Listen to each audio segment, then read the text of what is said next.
Gator Nation? Welcome in to another episode of the In All Kinds of Weather Forecast. We have got a jam-packed show for you. It is finally game week. We're going to be talking about the Utah Utes, all the storylines going into it, the depth chart being released. Is there some gamesmanship going on between the coaching staffs on both sides? We will get into it. And then everybody's favorite topic, if not the most, maybe the most controversial topic, uniform schedule released by the football program. But before we get into all of that tonight, you can please subscribe to us at the In All Kinds of Weather YouTube channel here. Please leave us a like down below, subscribe, leave a comment for feedback. It helps us grow and get out there more so we can have great content to you. Also, make sure to follow us on all of our social media on Twitter, Facebook, and Instagram. Well, guys, we got a game week. And before we get into it as well, I didn't really tease it, but we've got a special guest. He's waiting in the lobby. We're going to be talking about what he's been working on. You all know him as Dustin Smith. He's been putting out some fire graphics for the recruiting handle this past summer, and he is going to unveil something that the In All Kinds of Weather Forecast team has been working on, specifically him. He's been doing it all himself, but this is something that probably you will not find at any other Gator podcast out there. So this is something very proprietary to In All Kinds of Weather, and we will be unveiling it tonight. But first off, Neil, you are up back in your neck of the woods up in New Jersey, been hanging out up at the U.S. Open this week. You've been hanging out with Ben Shelton, Gator great. How's he doing in the U.S. Open right now? Yeah, he's been blazing trails, setting records, and just making Gator Nation proud all throughout 2023. I didn't actually see the first set of his first round match of the U.S. Open on Monday. I tried to get there in time. My parents don't live that close. I'm staying with them this week, and that's a solid 15 miles west into New Jersey. And then you got to fight your way through Manhattan into Queens. So it took about 2.5 hours. He lost his first set pretty quick.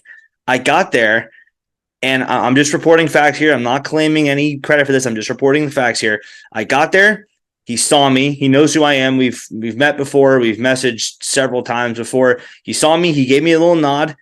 Give me a little fist pump, flip the switch. From what I saw on my phone in that first set when he lost pretty badly, 6-1, to what I saw in person, completely different player. Started bombing serves in there, blasting forehands, just abusing Pedro Cachin, his opponent, blew him away in 3 consecutive sets after that. So he's the one who turned it all on, all credit to him, not claiming credit for inspiring him or anything, just noting the fact that when he saw me in my Gator gear, different player. And in that, he becomes the first Gator man to win a match at the U.S. Open since 2009.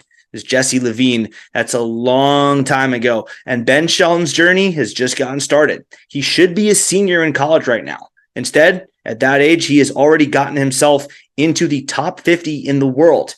Now he's going to face the 2020 U.S. Open champ Dominic Thiem in the round of 64. By the time this drops, that match will have already gotten played. But whether he wins or loses that match, he is only going to keep rising. Wow, that really feels like a nice segue into our main. Nicely done. Yeah, I was going to say that's a perfect segue into it. But yeah, he's going up. He is going up, up, up, up, up. We call Florida the everything school.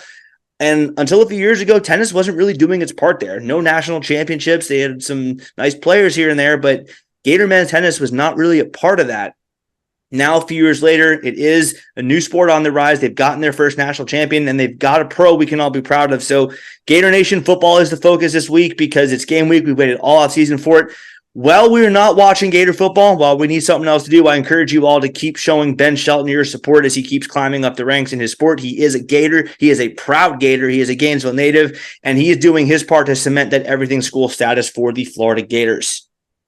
Yeah, that's exciting. I love that you're able to do that. And it's cool, the friendship, the relationship that you and Ben have had over the years. And it is cool to cheer for our alumni, our Gator-made athletes, and see them continue on in those next steps in professional life and athletics, whether it's football, baseball, basketball, and even tennis.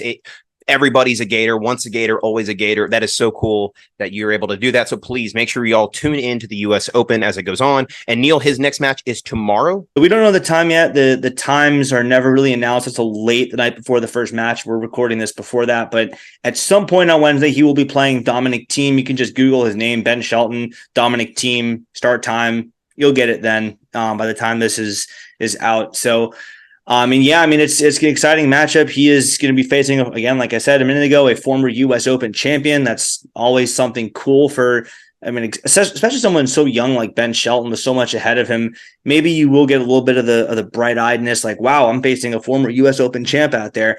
But again, Ben Shelton is one of those guys out there that's doing the Gator Nation proud, and he's someone that I think we can all get behind. He's a fun guy to watch play. He's a fun person to watch play. Just his personality on top of the game he's got. And if you watch Ben Shelton play, you'll find someone that you can root for a long time. Well, that's awesome. So make sure to tune into that. We wish Ben all the best, and have fun out there, Neil. So next up on our docket tonight, let's get into a controversial topic. We'll brush up on this, but the Florida Gator football program put out the uniform schedule, and Billy Napier has a thing against orange breeches. We will not be sporting orange for the first time since the 2000 and I think it's 9 season. It's been a long time. It's been over a decade. And somebody pointed out on Twitter that the last time a first-year coach got embarrassed in the orange pants, that was the University of Alabama in 2005. Urban Meyer closeted them, didn't wear them again until 2009. And then, of course, in 2006, we all know what happens when we wore a lot of blue on the road. We won a national championship. Not saying that's going to happen, but Florida decided to go ahead and ditch those orange pants after the embarrassing Vanderbilt loss. And hope everybody has a closet full of blue shirts this year. Of course, black for Arkansas. But Neil, what are your thoughts on the schedule release for the uniforms and just kind of your takeaways? We all know there is a direct and provable cause and effect relationship between the jersey combos and the wins and losses, right? Like, we know that's been scientifically proven to be a direct link between the two. You can't wear the Stormtrooper look. It's a guaranteed loss, right? Yeah. Oh yeah. And God forbid you were to wear like blue jerseys and orange pants. That's an auto loss. We're kind of used to the days of the team just releasing that week's jersey combo before the game. We're not used to the staff releasing the entire uniform schedule throughout the course of the year. So honestly, I don't love it. I also don't care that much about that. I'd rather see the Gators win. But in terms of the look, I do think that there is a little bit of validity to, look good, play good. So the jerseys are classic, Chris. Like, there's nothing else to say about them than that. They're classic. We've won national championships in them. We've won a lot of big games in them against Georgia and FSU. And again, like, if recruits like it, if the players like it, that's really all that matters. Well, and the recruits, when they go on a visit, they can wear whatever uniform combination they want, and they can experiment. And that's when it kind of gets the fans excited about potential uniform alternates down the road whenever they wear them. But, we talked to Ali Peak about this on one of our last shows. She's a traditionalist. A lot of fans out there, like myself, are traditionalists. This is a very traditional look. You look, most of those home games, we got the blue tops with the white pants. The away games mostly are white tops, blue pants, the lone exception. The Kentucky game on the road, where we'll be wearing all white with the orange helmet. And then, of course, we got our all black game against Arkansas, where we're saluting those who served. But we already knew that ahead of time. The one thing I am excited is we're going to bring back the big game blues this year a little bit more frequently. Yeah. So we're going to be doing the big game blues. But not against Georgia. That's my real point of contention here. You're going to call them big game blues. What game is bigger than Georgia? They're the back-to-back national champions. True. We have worn that, but that combo, that is a classic combo that Florida has worn, though, when they are the home team in Jacksonville, which is the blue top with the white pants. The lone, I think blue pants. We did it in 2001, 2009. So those are the two that come to recent memory. Won them both. Won them both. That is true. But for the most part, it's blue on white. That traditional look. But I'm excited. The blue out versus Tennessee, the blue out versus Florida State. We tend to play really well when we wear all blue against Florida State. So I'm excited for that. And then on the road against LSU, bringing it back like we did. I think in 2009 was the last time we pulled those out, the big game blues. Or 2015 we did as well. But it's a very blue. It's a very blue uniform release.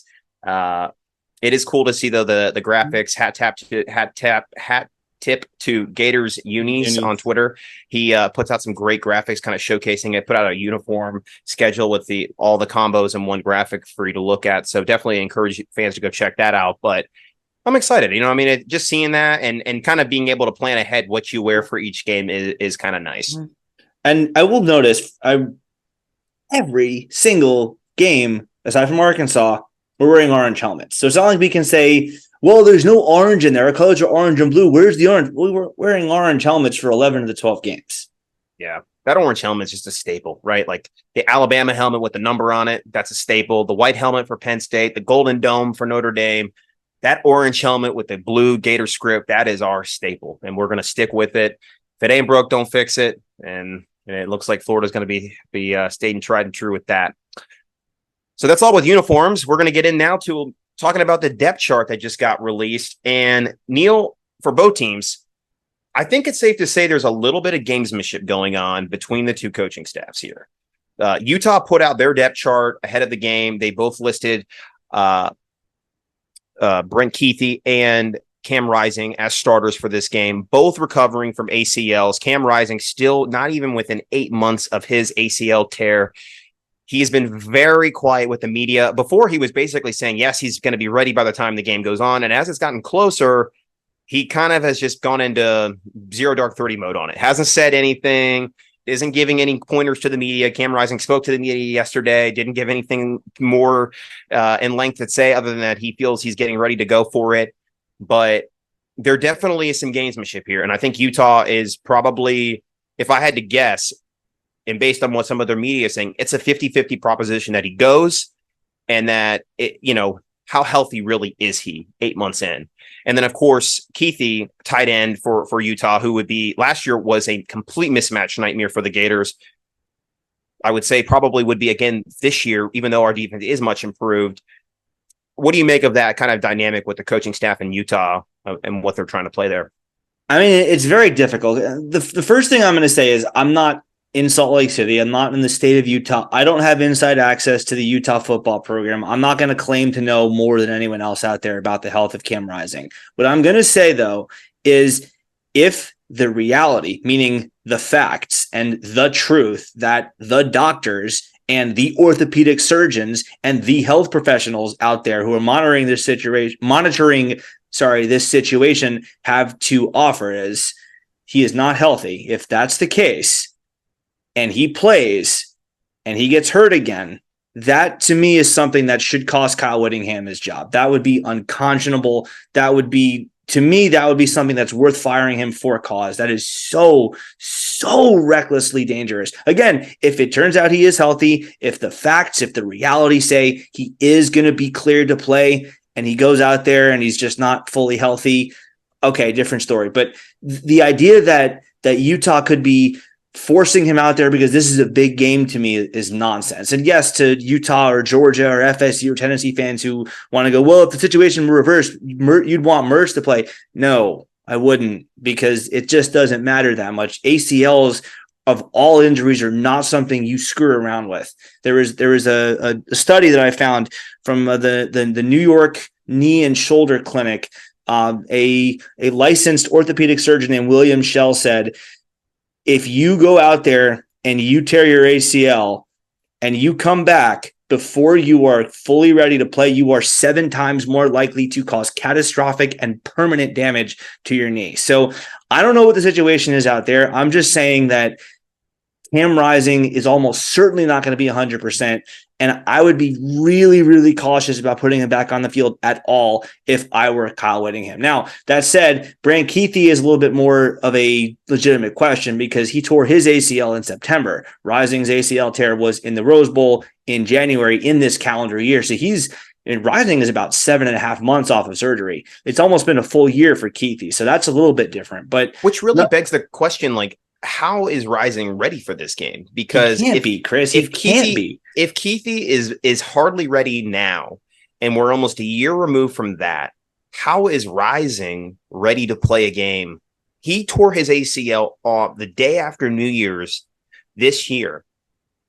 And then he have to wait a week or two for the swelling to go down for surgery. So it's about 7.5 months for what should be at minimum a 9-month surgery. Look, I'm not a doctor. I'm not an orthopedic surgeon. I'm not an expert here. I am good friends, as I say a lot on this show. I'm good friends with James Houston. He tore his ACL in high school. I remember that recovery process. He wasn't playing football 7.5 months down the road. He was moving, but he was not ready for game action, for contact, for slamming that foot in the ground and pushing off with power off of it. You just don't mess around with that. And again, Rising is a guy that was looking to go to the NFL after last year. He's got that kind of a future. You don't mess around with something like that, especially for a game like this, Chris. I hate to say it doesn't matter, but we saw last year Utah lost this game. It didn't stop them from winning the Pac-12. It didn't even keep them out of the CFP. They could have been in the college football playoff if they hadn't then gone and lost 2 additional games in the Pac-12 conference. So of all games to risk him for, it's going to be this one. I mean, I think that would be unconscionable if he goes out and plays and he's not fully healthy. But again, we don't know. We'll just have to wait and see. I mean, look, Kyle Whittingham, Cam Rising, they're competitors. They're coming off. This is a revenge spot for these guys. They're going to want this win after losing at the goal line last year in Gainesville. And now they have a chance in front of their home crowd to pull off a revenge game against the Gators in the first game of the season. They're going to want this. And yes, the Pac-12 has no bearing on this result, but they're competitors. We're all competitors in life. We want to win every time we hit that field. We'll have to see, but which I get, but there has to be a cost benefit analysis that's grounded in reality with this, Chris. That's for sure. I mean, that's why, like, oh, well, that's an extreme take that he should be fired, because this is something that's such a serious, long-lasting injury. It's not like he just sprained his knee. An ACL tear should keep you out for 9 months at a minimum. But as you said, we'll have to just wait and see. But I do have a hard time believing that he'll be fully ready, though. Well, regardless if he does or does not play, I would imagine that Billy Napier and his staff are not playing into the gamesmanship. I'm sure they're preparing for either inevitability, either Cam Rising or the backup taking place for Utah in this game. Now, if you look at Florida's depth chart, the youth movement is taking hold. And we've talked about this now for the better part of almost the last year, is that Billy Napier is not afraid to play freshmen. You look up and down, offense, defense, special teams. Freshmen are either starting or playing major rotation minutes, snaps for the Gators this year. And if you start just off at the receiver position, Eugene Wilson slotting in as the backup behind Ricky Pearsall for both wide receiver and punt returner. We talked about how we would like to see him potentially on punt return over Ricky Pearsall to keep Ricky Pearsall fresh and healthy so he does not get injured on punts. Eugene Wilson's going to play the first game, and I really believe he's going to play a major factor in this game. And then you just kind of continue down the depth chart. A guy like Najee Harris, he's working his way into the 2 deep for the offensive line. Look at Tony Livingston. Tony Livingston listed as a starter. There's 2 tight end spots on this roster. I don't know how much validity there is to, I think I look at it, all the 5 guys listed at the tight end spot between Zanders, Hansen, Odom, Livingston, and Boardingham. All 5, I think, probably see the field if they're healthy Thursday night. So I mean, there's some gamesmanship, I think, in that. Just kind of not. Maybe Billy Napier doesn't even know who he wants to start, and he'll probably take it case by case basis, situation by situation. There, we'll have to see. And then you look at the freshman side, the defensive side, freshmen galore on the defensive line. Cam James, Kelby Collins, Jamari Lyons, redshirt freshman there, getting into the nose tackle rotation. Will Norman also cracking that 3 deep. And then down on the end of the secondary, Sharif Denson slotting in there at star. Jakeem Jackson back up behind Jason Marshall. Bryce Thornton starting safety. Cannot tell you the last time a freshman started for the Florida Gators at safety. Probably have to go back to Major Wright, maybe in 2007. Does that sound about right? And it wasn't the first game. How about Jordan Castell? Yeah, that's what I'm saying. Jordan Castell, the freshman. You said Bryce Thornton. I'm sorry. Jordan Castell. I'm getting my safeties mixed up here. Jordan Castell. They're both ballers. Both ballers. Bryce Thornton may actually play. They have him listed as an or with Kamari Wilson at the safety slot, but Jordan Castell getting the nod to start alongside Miguel Mitchell. And I think Kamari Wilson and RJ Martin probably play big minutes, but a lot of people thought it was a foregone conclusion that RJ Martin start at safety alongside Miguel Mitchell, but that's not the case. Jordan Castell cracked the starting lineup. So, and then I'm really excited to see a guy like Jalen Kimber work his way back into the starting rotation. This is a guy that transferred in from Georgia, was on the 2021 national championship team there, came to Florida last year, was the reason we beat USF with that pick 6, was the difference in that game. And he played on a broken hand. And then the rest of the season really was not able to play up to speed because of that. But he's fully healthy now. He's put on some good muscle size and weight. He's not the 285 listed on the depth chart, I don't believe. I think that was a typo on the football staff's part, but from all indications, he has put on some good size and added that speed back and seems to be fully healthy to take on that corner spot opposite of Jason Marshall and working in with Devin Moore. So just looking at the depth chart, though, you've got to feel pretty good about the future of the program with the youth movement. And there's some depth. There's some depth, especially on the defensive line. The linebacker room has a solid rotation, and even offensive line. We look to be at least 2 to 3 deep there, which is good to start the season out. You hope to work maybe that 3 to 4 deep as the season goes on. But, Neil, you got to feel good about the depth chart. I do, and there's not really a weakness on it that I look at and go, yeah, I mean, Florida's just going to get abused at this position. This position is a weakness. This position is going to cost them games. I don't feel that way about pretty much any position. I mean, we've been beating the horse about, well, do we have the QB we want this year with Graham Mertz to death? He's done nothing but impress since we started talking about him this summer. So, I mean, starting there and going all the way down to the safety position on the defense, there's just a lot of different guys. I mean, a QB, there's really only the one. It is Mertz's job. But everywhere else on the depth chart, there's just a bunch of different guys that I think can make noise. You talked about the wide receiver position, the triad of freshmen we brought in, Aiden Mizell, Andy Jean, Trey Wilson. I mean, how are you going to keep those guys off the field? We've heard too many good things about them being explosive, about them being problematic for defenders this offseason. How are you going to keep those guys from playing time? A guy like Marcus Burke, who had a couple of moments here and there last year. Now we see him second behind Caleb Douglas at that position.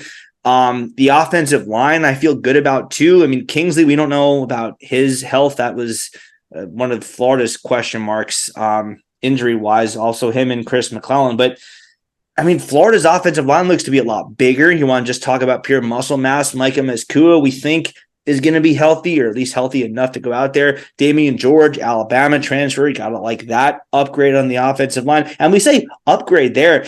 Florida was good last year on the offensive line. We lost Michael Tarquin and Ethan White. Those were two very good offensive linemen that we're replacing with guys who were just bigger. They're just 50 pounds of muscle bigger than those guys. The one surprise I will say is I thought we'd heard a lot of good things this summer about Arliss Boardingham at tight end.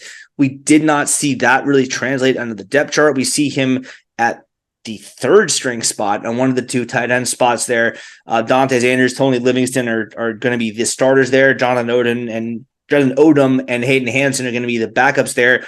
Arliss Boardingham is the number 3 tight end behind Livingston and Jonathan Odom. So that's maybe a little bit surprising, but no real shockers, I don't think, on this depth chart from top to bottom. Yeah, and on the tight end position, as you kind of were talking about there, I really believe this is going to be a game-by-game, situation-by-situation thing. There might be a game where it just so happens, depending on availability, injuries, or just who's flat out playing better. That's how I think they're going to go with. They're going to ride with the hot hand. Billy Napier has shown that whoever's doing things the right way is going to play. And I think that was the most refreshing thing and the biggest takeaway about this depth chart. We're 2 years in. We've now seen another data point that Billy Napier is willing to play the best player, regardless of year, regardless of experience. The best player will play. One more thing, I don't think we really touched on it. I'll just say it right now, but Khalil Jackson getting the crack at the starting wide receiver nod with Caleb Douglas and Ricky Pearsall. Just shout out to him. I mean, obviously a legacy. His grandfather was the first Black athlete to guarantee a scholarship at the University of Florida football program. And then, of course, dad and uncle played for Steve Spurrier in the 1990s. And then to have him now play here for the Gators and earn a scholarship as a walk-on is just a great story. You love seeing things like this. And I really hope he had a touchdown in the spring game. Well, maybe he gets a touchdown on Thursday night against Utah. That would be something really cool to see, a great story to follow, and we'll be seeing that as time goes on. All right. So we have a pretty big announcement here. We've been teasing this for a while, but we're going to bring in Dustin Smith here now. He is going to be sharing with us the college football model that he's been working on over the last couple of months. Dustin has been coming up with a formula to basically predict games in the SEC specifically, but also come up with a power rankings for us to go by of who the best teams are week by week in college football. Dustin, you've been working hard on this all summer. We welcome you back to the In All Kinds of Weather forecast. First off, how you doing? And tell us what you've been working on. Yeah, guys, doing great. Currently in Orlando, Florida, and I know that you as well, Chris. We got a little bit of a hurricane on our doorstep. Of course, the good news for us personally is this hurricane's not going to hit us, but it's going to impact Florida. And to everybody impacted by this storm, I just want to extend my thoughts and prayers. While we while we brace for that, I'm excited to talk about what I've been working on. So something that a lot of fans get super interested in is college football power rankings and predicting the outcome of games. Everybody's putting out their season prediction for the wins and losses for Florida, and that's what I've attempted to do. But I've decided to go a step ahead of that. I've power ranked every team in FBS, and I'm very excited about what this model is going to do. And there's a lot of things that I want to build into it as far as the season progresses. Right now, it's a preseason model, so there's a lot of factors such as recruiting, past accomplishments, returning production, coaching strength and weaknesses. There's a lot of elements that are inputted in right now, but there's nothing. There's no data point more important than the wins and losses and the play on the field. And so I'm excited once we get games going, how this model is going to come alive. And I'm excited to get into predicting the outcome of all 12 regular season games for the Florida football season. Excited, guys. Well, yeah, no, we're excited too. And Yeah.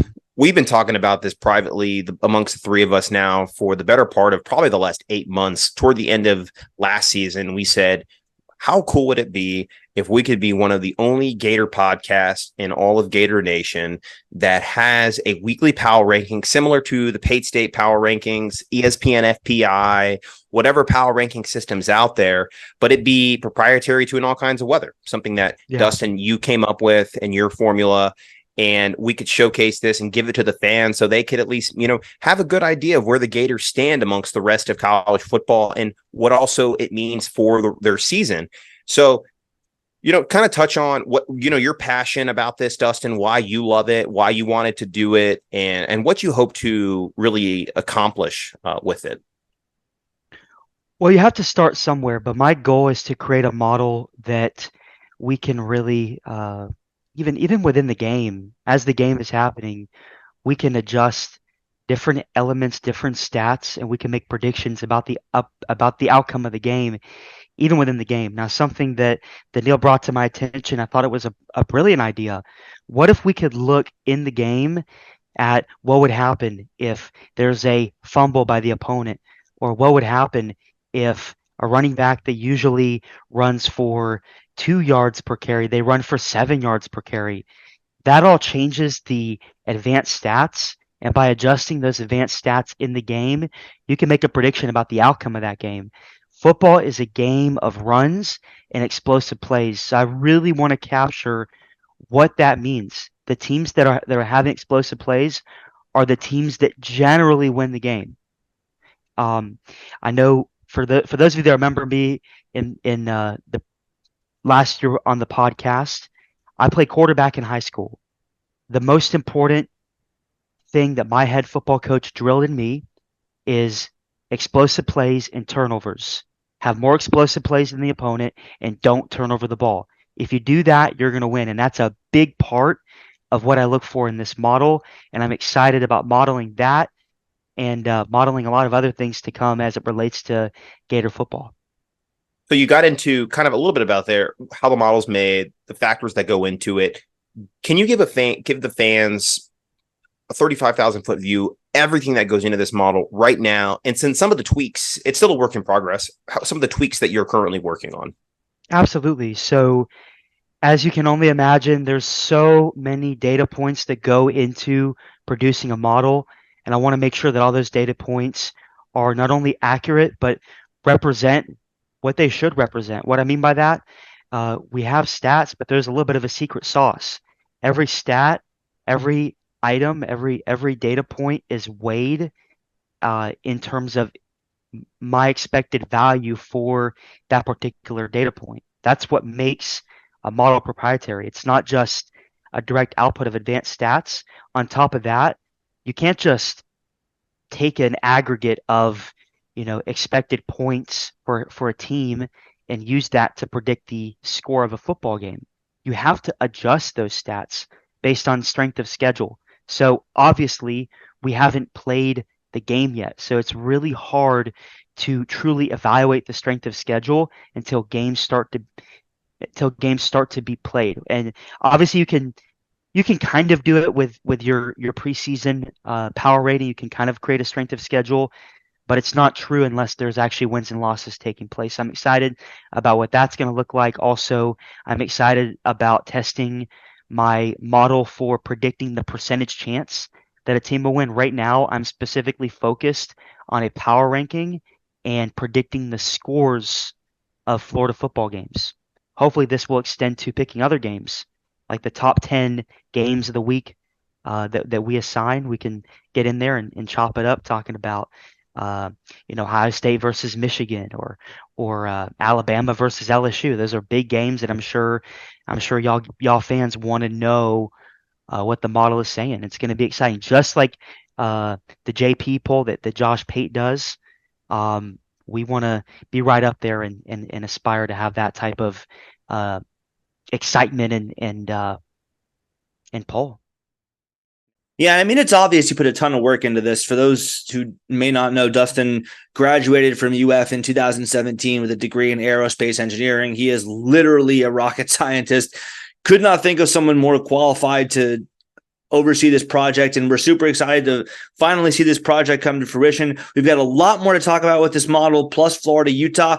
First, though, got to shout out our merch store. And All Kinds of Weather has launched new merch that is comfortable, lightweight for those hot summer days, and makes it clear to everyone you come across which team you pull for. From 100% polyester workout tees, soft style cotton tees, sport tech polos, quarter zips, hoodies, beanies, baseball caps, trucker caps, koozies, tumblers, and much more. We've got just the gear you're looking for this football season. Our gear is sold in 4 colors, orange, blue, black, and white, and it all features that sleek new alligator logo that pays homage to all your favorite moments in Gator history. So don't wait. Get yours today so you can have it as soon as possible. Go to inallkindsofweather.com/merch to get yours today. That is inallkindsofweather.com/merch. And with that said, Chris has got a lot more questions for Dustin, so I'll let you get to it, Chris. So Dustin, yeah, I mean, you talk about JP poll, FPI, it's model, it's the same idea, but it's something that you came up with on your own based on some of those factors that you believe really go to the heart of what makes a great college football team and what determines wins and losses ultimately. So this will be the big unveil of the inaugural top 25 power ranking by the In All Kinds of Weather, made by Dustin Smith. Weekly, we're going to be putting this out to our fans in more of a kind of a graphic format, and we will be putting this one out in a graphic format that's a little bit more dressed up. But we're going to go old school here. We're going to show you the Excel file, and we're going to run through all of the teams here from we'll start with number 1 all the way down to 25, and then we'll kind of get into what the model says about the Florida Gators for this upcoming season. So, Dustin, go ahead, lead us off. Where do we got here in the top 10? Yeah, thanks, Chris. We're truly lifting up the hood right here. I got my Excel spreadsheet up, and as you can see there, we got Ohio State at number 1, Georgia at number 2, Alabama at 3, then Michigan, LSU at 5. LSU is a team I'm actually incredibly excited about this season. Not obviously, I don't like LSU, but I think they're going to have a good season. We hope your model's wrong. I hopefully yes, but they have a great quarterback coming back. There's a lot of upside with LSU. Just speaking very unbiasedly in terms of this model, Clemson at 6, USC at 7, Texas at 8, FSU at 9, Oregon at 10, Notre Dame at 11, Penn State at 12, Oklahoma at 13, Ole Miss at 14. Great explosive offense there. A team that we're going to be very familiar with by the end of this pod, Utah at 15, Tennessee at 16, North Carolina at 17, Washington at 18. 19 is our very own Florida Gators, Wisconsin at 20, Iowa at 21, A&M, Texas A&M at 22, Oregon State at 23, Baylor at 24, and Iowa State at 25, rounding out the inaugural in all kinds of weather top 25 power ranking. Well, So very excited about this, and I hope this pans out. Except for LSU, hope they in crap the Georgia, bed. I wouldn't mind Georgia And not being. FSU being in the top 10. Yeah, I hope this doesn't pan out for our rivals. I hope that the Florida Gators may match or even exceed your expectations for them here. Yes. Now keep in mind one thing incredibly quickly. This model at this point in the season really takes into account recruiting and returning production. Once games are played, that means pretty much nothing. There's obviously a weight and a factor for that because generally speaking, the more talented teams tend to win more games, but you have to be able to execute on the field. And that's precisely what the model will calculate as the season goes on.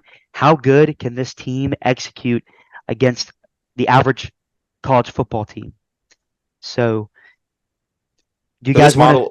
This model is essentially saying, like, right now, projecting down the line, the top 4 teams in the playoff potentially are Ohio State, Georgia, Alabama, Michigan, which, if you look at most places, is a consensus that those teams are all playoff contenders, national championship contenders. So that is in line with your model. Ohio State is a team I don't think a lot of people have seen at number 1. I've seen a lot of Georgia, seen some Alabama, even seen some Michigan, but Ohio State is a team that definitely, I don't think maybe number 1, maybe top 4, but not number 1. So that's kind of interesting to see that there. But that doesn't might have to go to the point of returning production as well as recruiting rankings. Ohio State has been at the top of that for a very, very long time now. Yeah, and they have a great offense, great coaching staff, and they're formidable. They're gonna have a great year this year. And to your point, Chris, if I had to pick a top 4 from this model, that the likely matchup in the SEC championship game based on this would be Georgia and Alabama, and this would have Georgia winning, so it'd be Ohio State, Georgia, Michigan, and Clemson, rounding out the top the college football playoff. You might have USC sneak in if Ohio State beats Michigan, but I think with that one loss to Ohio State, Michigan may sneak in at 4. We'll see. Do you guys want to get into the game-by-game predictions? Let's do it. Let's see it. What do we got here for the Florida Gators? We saw the Gators now are number 19 in your power ranking. They're going to be taking on the number 15 team in your power ranking, the Utah Utes. Also important to note, I think, what did I see? 5 teams there in your power ranking, just like top 25, 5 teams that Florida will face throughout this season: Georgia, LSU, Florida State, Tennessee, as well as Utah. Yes, absolutely. Yeah. Now, by opening this up, you're going to see my official Utah game predictions. So we're going to get right into it. That's fine. When we get in the verdict, we'll know. Oh, absolutely. All right. So okay. Yep. Okay, now, Dustin. Okay. What is the percentage? What is the percentage chance though that this happens? Are you able to tell us that, or is this kind of different, a little bit different than that? So this is a score that is. It's an expected score for the game. Without getting into too much of the math behind it, of all the possible football scores, this one should be the most likely outcome. Now, we'll get into in future episodes, and certainly in the graphics, we'll actually have a percentage chance that each team has to win. So obviously, there are scenarios where Florida could potentially win the game. Obviously, there are certainly more scenarios where Utah wins the game, and a lot of that has to do with the home field advantage and the altitude. There is a factor for that I built in. I actually have a formula that takes into account altitude, travel distance, some other factors. Those 11 a.m. away games, there's certainly going to be a factor for that. If you're playing at Missouri at 11 a.m. Eastern, or 11 a.m. local, I should say, that's certainly going to be a factor. Now, and really quick, Dustin, just before you move on, for the fans listening, watching, don't get in your feelings. Dustin doesn't take delight in showing a score that has the Gators losing to Utah by 10 points and covering the spread. People lie, politicians lie, data don't lie. And this is an objective analysis that Dustin has put together that shows on paper right now, Utah is the better team based on the model and the factors. Now, as the season goes on and as more data is put in, like you said, this could change. And if you then redraw this up in week 2, week 3, week 4, that result could flip and actually reflect what ultimately happens, which, Neil and I may differ in opinion. We've already said that we think Florida has a higher, we believe over 50% chance to win the Utah game this year. So something to keep in mind just for the viewers out there, the listeners out there. But Dustin, go ahead. Let's run through all these games. Yeah, Chris, you're right. Now, obviously during the season, we're going to be predicting the rest of the games. I'm not going to rehash all 12 games, but you'll see how that score updates. So definitely be paying attention in future weeks. So obviously, if you're watching on YouTube, you see that I have Florida losing to Utah 34-24. If you go into the next game, Florida plays McNeese, cupcake game 63-7. Florida. After that, Florida plays Charlotte. I have it 48-12. Oh, I see green. Yep, lots of green. Then I have, let's see, where did Florida Tennessee go? That's an important one. See, we got smart data here. Look at that. All right. All right. That is some live data happening right there. But just back totally up 1 second. So what happens though if you go to the Florida Utah game and I were to just tell you, hey, Cam Rising's not going to play and Brant Keithy's not going to play? What happens? Oh yeah, I have a model for that. Florida, I don't have it right here, but I ran that and Florida wins by 2 points, 30-28. Okay. So there you go. So then maybe a little caveat in case, because we talked about the gamesmanship that Kyle Whittingham is playing. Let's say that they don't play, they're not full strength. Dustin's saying that could flip this result on its head. Now, if Cam Rising doesn't play, I tried that as well, and that came out Utah winning 31-27, but I'm skeptical of that. So is that going to wait? Does that assume that that Brandon Rose, the second string, plays? Because he's injured worse than Rising is, and it would be Bryson Barnes, the third string. So who do you have being the QB if Cam Rising does not play? Well, the way this model works is I'm only looking at the stats of the starting quarterback. Once you bring in a backup, it treats that backup as an average backup player in college football. I got you. Okay. So a way to improve the model would be to actually look at the stats of the backup and power rank that specific player, but that's beyond the scope of where we're at right now. Okay, so looking at this, Florida starts 1-1. We have them obviously beating Charlotte 2-1, but let's flip. I think we have to put Tennessee in there, and let's see what the result we get there as the away team. Right so there. Florida, okay. Yeah, Florida wins against Tennessee 34-28. Okay, so Florida off to a 3-1 start with victories over McNeese, Charlotte, and Tennessee. Now you got to fix that one to make that one say Charlotte. He put it up earlier. Yeah, we did Charlotte. Okay, my bad. 48-12. 48-12 Charlotte.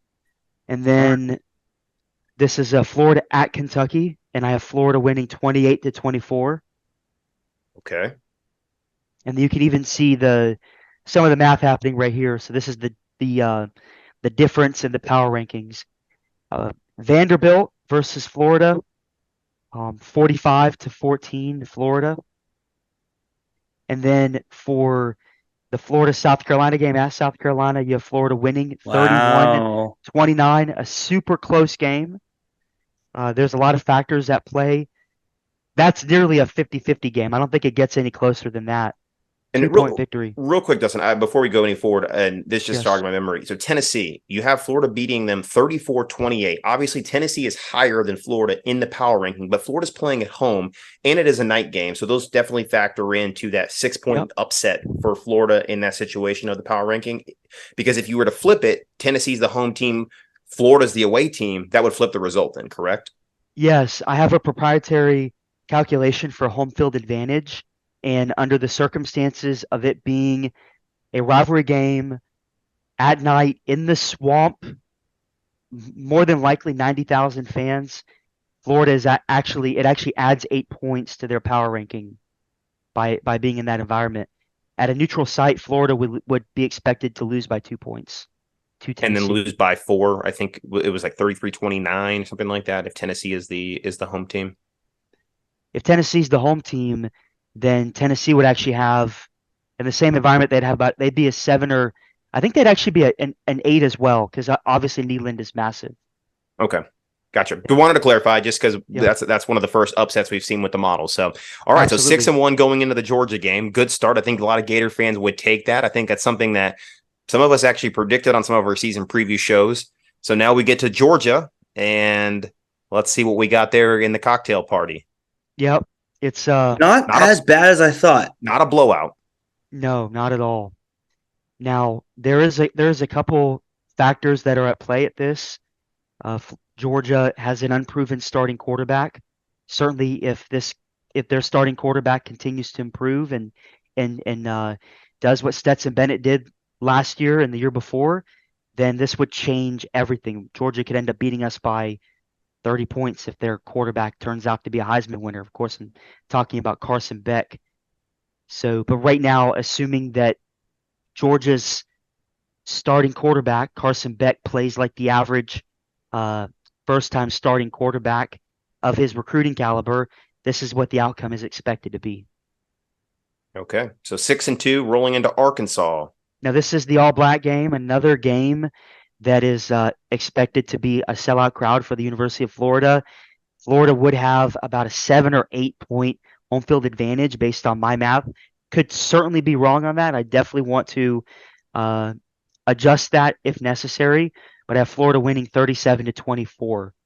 I'm not sure if I actually read the Georgia score. For those of you listening on the pod, I have Florida losing that game 34-23. So let's go to the Florida LSU game. This one's not going to be pretty. I have LSU winning 38-20. Now moving on to Florida and Missouri, I have Florida winning by 6 on the road. This is another game that I actually expect to be one of those 11 a.m. starts. So that's where you see kind of that difference. And then also, of course, the home field advantage from Missouri, but Florida still comes out on top. Now, for the Florida State game, this is another true toss-up. The difference between 6-6 and 8-4 and 9-3 is really a coin flip. And this is where you get it right here. I have Florida beating Florida State simply because of that 8-point home field advantage. This is cool, Dustin. I mean, you have Florida projected to go 9-3 with this, and that's if the ball bounces their way, if they're able to take advantage of existential factors like home field advantage, the crowd, rivalry, passion. It's really cool how this all came together and all of your hard work. So definitely thank you for that, and excited to see how these numbers change throughout the year as more data is put in and hopefully it becomes more accurate. So it's going to be really cool to see how the game results reflect this, and we're going to track it throughout the year. Dustin, we're obviously going to have you on the show every week to recap this, how the model's changing, unleash that new power ranking, how it changes our win-loss projections for the season. And you think back to last year, Florida was very close to being an 8-4 team. If they don't have uncharacteristic turnovers against a inferior Vanderbilt team, that's 7-4 right there, coming off 2 big wins against A&M and South Carolina. And then we lost by 7 points to Florida State, where we couldn't tackle the quarterback in the backfield. And, that could have been 8-4. And Kentucky, don't forget that. It could have been 9-3, just like is predicted here. Absolutely. And certainly there were some toss-up games that Florida won too, Missouri being one, Utah being another, USF being another, which we didn't expect to be a toss-up game, but it was. So, I mean, that's the freakiness of college football. There are some things data cannot account for, but it gives us an idea for expected value. And right now, the model says, and this is if the ball bounces Florida's way, Florida goes 9-3. So it's a pretty, I think, conservative estimate because, I mean, look, Florida maybe they beat Utah on Thursday, but they lose that close game to South Carolina in the middle of the season. And that's where that other loss comes from. Or they don't beat Tennessee at home. There's different things. It could go different ways, but I think this is, like we said, expected value.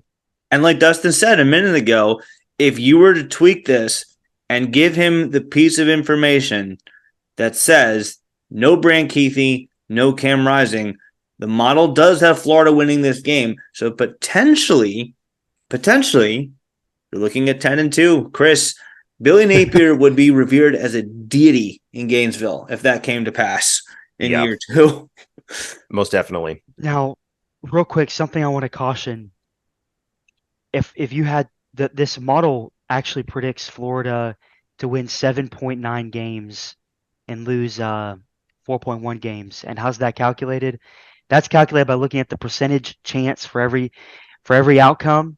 For example, if Florida has about a 40% chance to win the Utah game. They have about a 99% chance to win the McNeese game. You take that and you keep adding that down the line. It's looking at about a 7-5, 8-4 season. Because again, there's several games that are incredibly close to 50-50, where the ball bounces one way, a fumble happens this other way, and you could get a completely different outcome. For sure. Yeah, and If Graham Mertz gets injured, now Graham Mertz isn't considered to be an incredible quarterback. I think he's pretty good based on what I've seen and what I've heard from camp. But I'm looking specifically at Graham Mertz as a slightly above average starter who started for several years. And the model is outputting his potential based on that stat. If he turns out to be excellent and he doesn't really turn over the ball, then Florida could certainly win 10 games. But if he's a turnover machine and he plays a lot like he did at Wisconsin, then maybe I might have to push that back a little. Maybe we might be going to a 7-5 or 6-6 type look. There's so many variables that have to be taken into account. well, this is fun though. I'm stoked. I'm excited, Dustin. Fantastic work. This is an incredible addition to the In All Kinds of Weather. We hope that our fans will love this as it continues to come out. Like I said, we're going to be putting out graphics.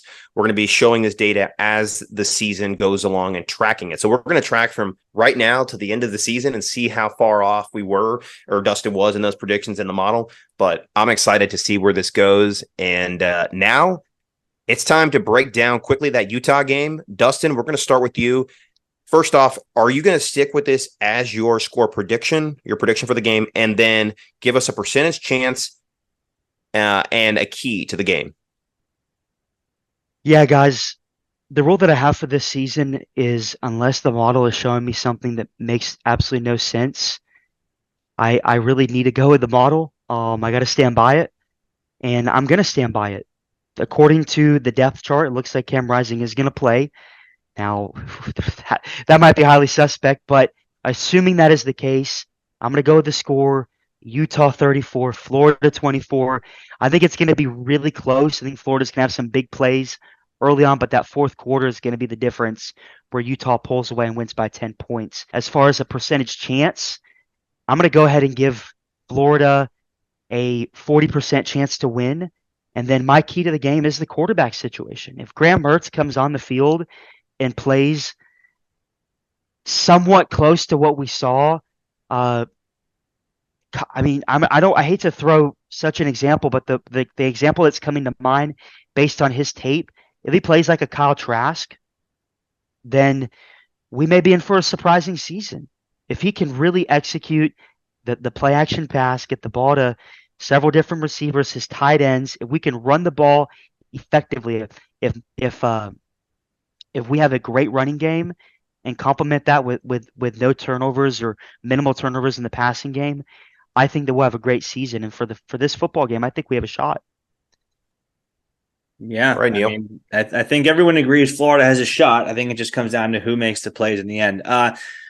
First thing I'll say before I give my verdict points is we talked earlier in the show, Chris, about how we did not know the time of Ben Shelton's start for the match against Dominic Thiem. We do now have that. He will be the third match on Louis Armstrong Stadium at the U.S. Open tomorrow or today. On Wednesday, there are two women's matches that go before him. Women play best 2 out of 3. Men play best 3 out of 5. So there are two best 2 out of 3 matches that have to go before him. Once those are concluded, he will start against Dominic Thiem. So just clearing that up from earlier. Florida, Utah. Keys to the game. The health of Utah's 2 best players feels like a cop-out. So I'm going to go with, is Florida big enough to just bully Utah in the trenches? Because it did seem like Florida was the bigger team last year. Utah's offensive line did kind of push our defensive front around at times. Not all the time, not every play, but felt like a larger percentage of the time than they should have.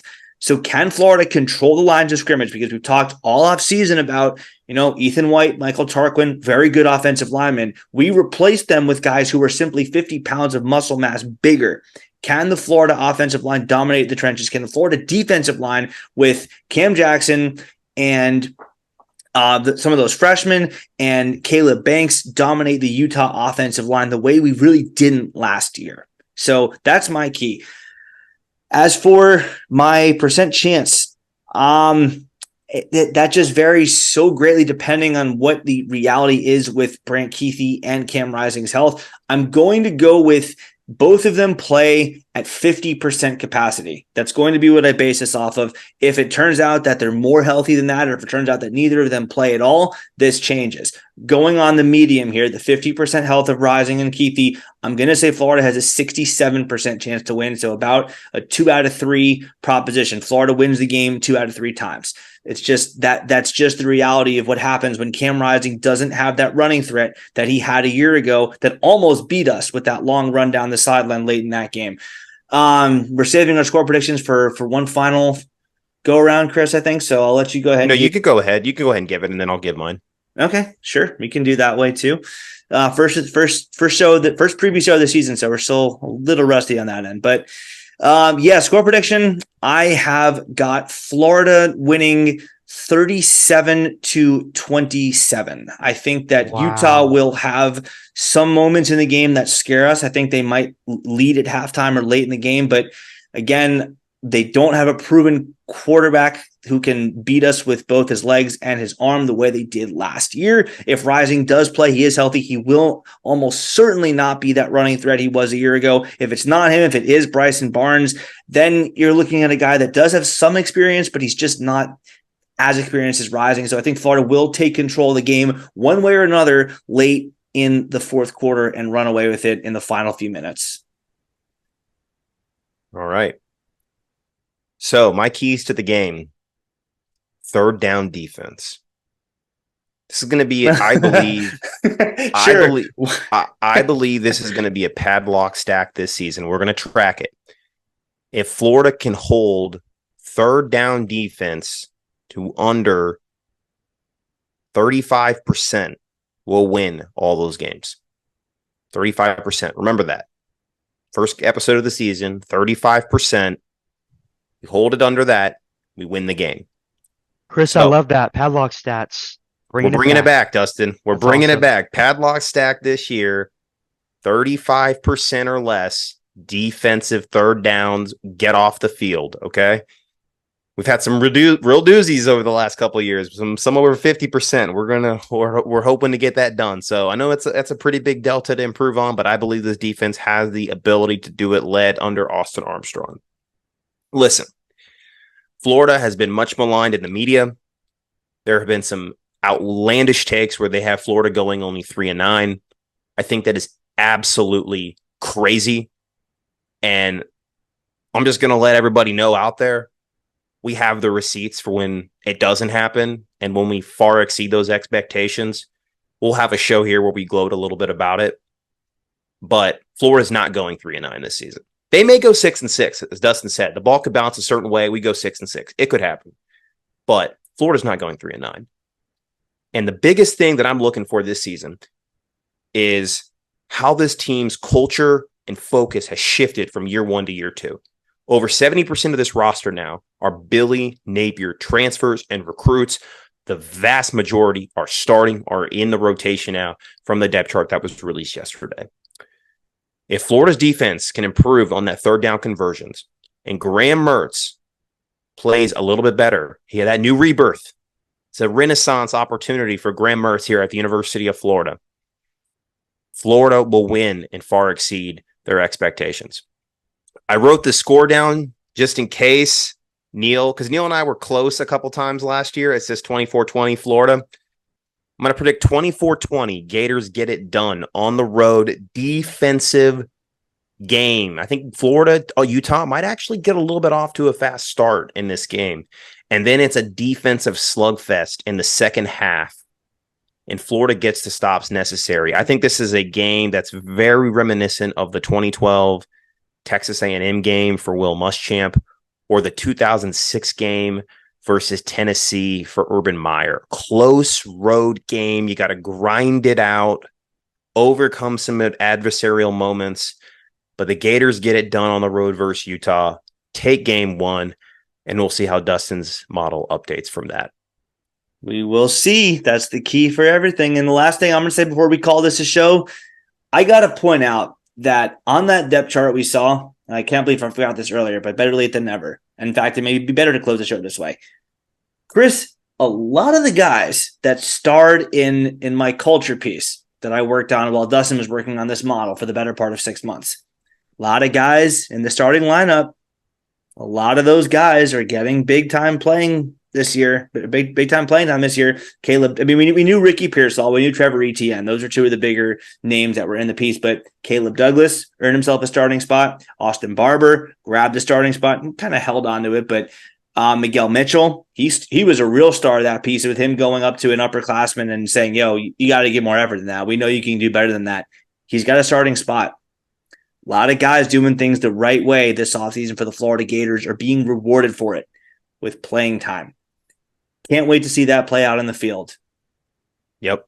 The culture is changing at the University of Florida. We cannot wait for the first game in about tomorrow night, Chris. Tomorrow night. When this drops, it'll be tomorrow night. All right. So by the time you're listening to this, we will be 24 hours away from Gator football kicking off in 2023. From all of us here at the In All Kinds of Weather Forecast, Neil Schulman, Dustin Smith, Chris Yanes, we thank you all for listening, watching. Please make sure to give us a like, a comment down below. Subscribe to the In All Kinds of Weather Forecast. Rate the show on podcast platforms wherever you listen, and follow us on all our social media platforms. Thank you so much for listening. Go Gators. And everybody, please stay safe out there as hurricane approaches the state of Florida.